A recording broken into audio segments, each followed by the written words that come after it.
Iba-iba ng kurso. Ginanon ba? Ganon. Next po is counselor to their brother at sister na mga bunso. Ito po, marami pong experience, lalo na po kay Daniel, sa kapatid ko pong babae. Halos araw-araw po siya nagkikwento na, Kuya, may nagkakagusto po sa akin. Ano po ang gagawin ko? Yes. Sasabihin ko naman, may alam ba ako dyan? Sigli yan. Experience ko ba yan? Hindi ko pa na-experience yan. Seryoso, lagi niya yung sinasabi sa amin. Kahit sa mama ko, sa papa ko, sa kuya ko, kulang na lang kay Robby. Pero kahit ganun siya, open siya sa amin lagi at nandun naman kami para makinig sa nangyayari sa school. Kahit na tulad nung isa na pinag-aagawan yung kapatid ko. Pinag-aagawan. Ganda naman this Hindi ko na girl. masyado yan kasi medyo So, yun. Lagi kaming nakabantay at syempre as panganay, pangalawa pala ako. As pangalawa, syempre sa panganay din, lagi tayong nandyan pa sa kapatid natin. Lagi natin silang babantayan at ilalagay natin sila sa tama. Yan lang po at salamat po sa pakinggan. Supporting details lang po. Oo. Oo, kasi ito.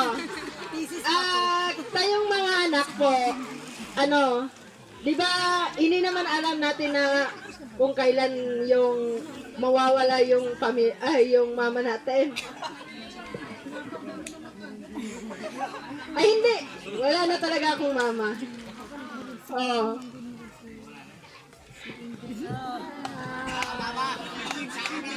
Ano lang po, pag yung natin, parents natin, pag nandyan pa lang sila sa palagi sa tabi natin, alagaan natin sila palagi. Yun lang po.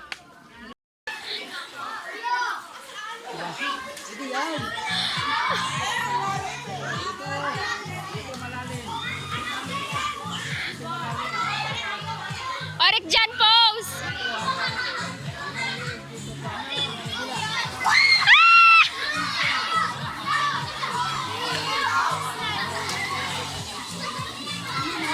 Hagdan pala yan.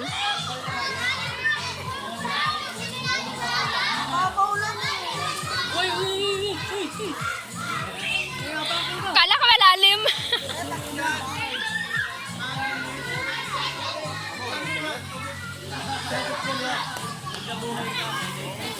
Naligo talaga. Naligo na.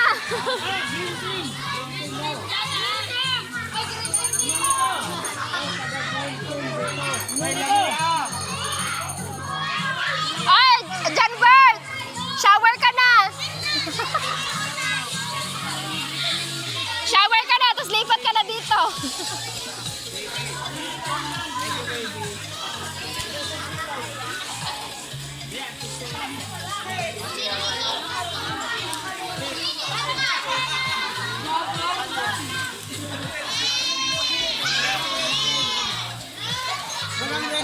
Napaka-explorer ng mga to.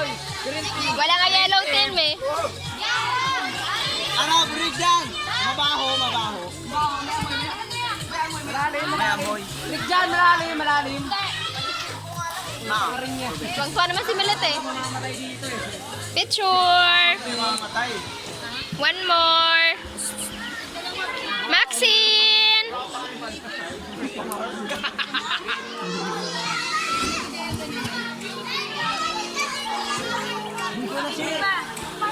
Effective yun o.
dito yung mga maglalaro. Pila. 1, 2, 3, go.